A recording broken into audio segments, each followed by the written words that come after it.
Your father's sister. Aunt.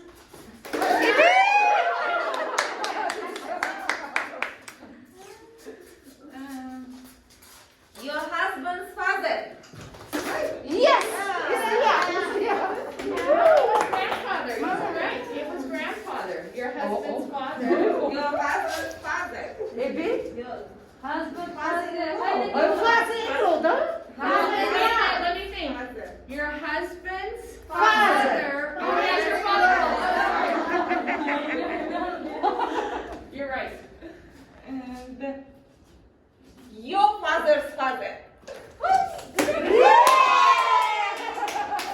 all. She made it done. All right. But I want one more time. Biz el şey değil mi? Okay. You got it. Are you ready? Yes. The daughter Your of son's your father. Wait, I didn't hear it. You guys have it. Your son's mother.